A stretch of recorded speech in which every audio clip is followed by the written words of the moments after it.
একটা হেলিকপ্টার ভাড়া করব 1 মাসের জন্য, একবারে উত্তর দিনাজপুর থেকে মালদা, মুর্শিদাবাদ, নদিয়া, উত্তর 24 পরগনা, দক্ষিণ 24 পরগনা, হাওড়া, মেদিনীপুর, এই বর্ধমান, সব জায়গায় যাব।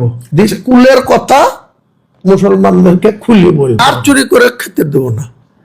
চুরি করলেই পুলিশ প্রশাসনের কাছে প্রথমে বলবো, পুলিশ যদি তাদের বিরুদ্ধে ব্যবস্থা নেয়, দুর্নীতিগ্রস্তদের বিরুদ্ধে ব্যবস্থা নেয়, বালি চোরওয়ালাদের বিরুদ্ধে ব্যবস্থা নেয়, কয়লার গাড়ি থেকে যারা টাকা তুলে, বীরভূম থেকে যেসব গাড়ি আসছে, অফিসিয়ালি যা ফাইন হয়, অফিসিয়ালি যা টাকা লাগে, এমনি চিরকুটি দিয়ে পার গাড়িতে 9,000 টাকা করে তুলে, সেই টাকা কোথায় যায়? এসব তো প্রতিরোধ করার জন্য আমাদের জীবন, আমাদের লাক্সারি জীবন না, আমাদের ওই অত বিলাসিতার জীবনযাপন না। আমি বিড়ি খাই না, সিগারেট খাই না, ড্রিঙ্ক করি না, শুধু লাল চা খাই, তাও আবার চিনি ছাড়া, গ্রিন টি খাই।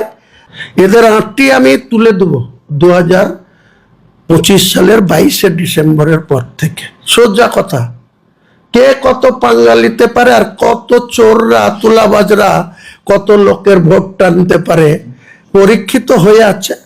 বুথের রেজাল্টটা একটু ভালো করে ডিএম অফিস থেকে আরেকবার রিভিউ করুক, ভালো করে অফিসারদের ধরে রেজাল্ট লেখ, দিয়ে প্রত্যেকটা হিন্দু বুথের ভোটের রেজাল্ট লেখ আর মুসলমানদের বুথের রেজাল্ট লেখ, তাহলে পরিষ্কার হয়ে যাবে হুমায়ুন কবির বাচালগিরি করছে, মিথ্যা কথা বলছে, না বার্গেনিং করছে, না কিছু পাওয়ার জন্য বলছে।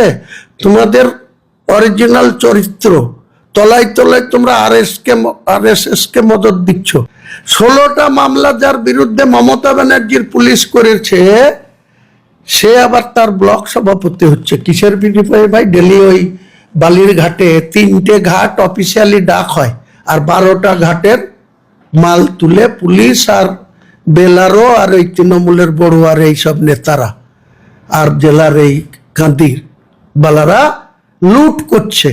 লুটেরাদের সাথে হুমায়ুন কবিরকে দল করতে হবে, লুটেরা নেতৃত্ব দেবে, তারা সাইডে থাকবে, তারা পিছনে থাকবে, অস্বচ্ছ লোককে পিছন সারিতে পাঠাতে হবে, তবে হুমায়ুন কবির মমতা ব্যানার্জির হয়ে ভোট করবে। যা করেছে 2024-এ মমতা ব্যানার্জির কথা শুনে ইউসুফ পাঠানকে ভোটে জিতেছি। অধীর চৌধুরীর মতো 5 বারের MP, সে ডবল হ্যাট্রিক হয়ে যেত। সে 24-এ এত কনফিডেন্স ছিল, তাকে কেউ হারাতে পারত না। অধীর চৌধুরীর এমনই কারিশমা ছিল, এখানকার হিন্দুরা অধীর চৌধুরীর EVM মেশিনে নাম পেলেই তার দিকে বোতাম টিপত।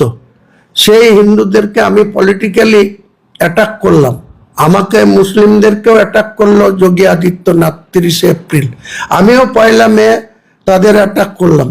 সেটার জন্য তাহেরও জিতেছে, সেটার জন্য ইউসুফও জিতেছে। তারা আমাকে অহংকার দেখাবে, তাদের লোকরা আবার আমার সাথে যোগাযোগ বিচ্ছিন্ন রাখবে তাদের নিজেদের ধান্দা করে খাওয়ার জন্য।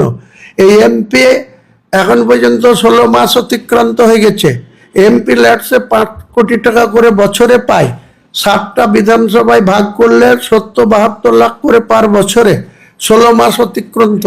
আমি MLA ভরতপুরের, আমি উন্নয়নের কোনো কিছু জানি না, যা খুশি তাই করছে।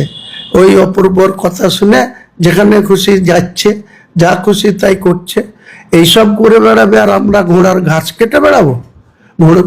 ঘোড়ার ঘাস কাটার জন্য এইসব সংশোধন করবে, MP-কে বসাবে।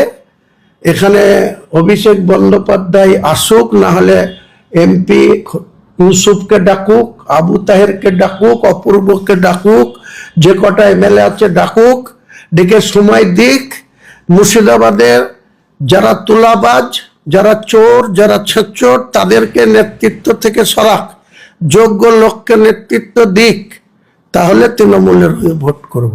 আর তা না হলে বলেছি, আবার বলছি, বারবার বলছি, 6ই ডিসেম্বর বাবরি মসজিদে শিলান্যাস করব।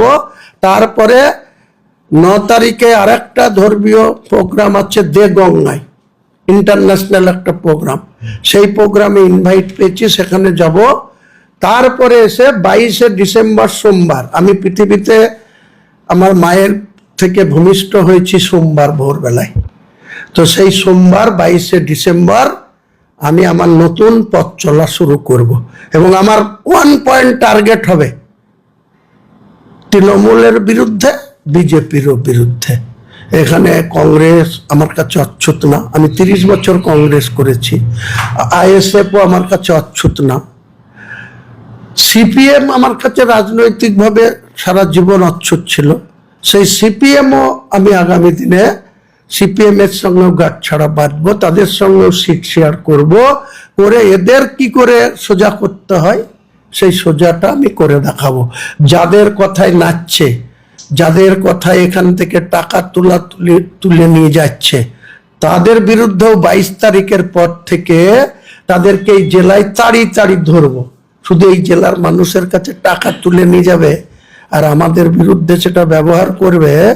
যেই টাকা তুলতে আসবে, যার কাছে গোপনে টাকা তুলতে আসবে, সেই রাস্তায় ঘিরে সেই টাকা ছিনতাই করে নেবো, দিয়ে ছিনতাইয়ের কেস খাবো।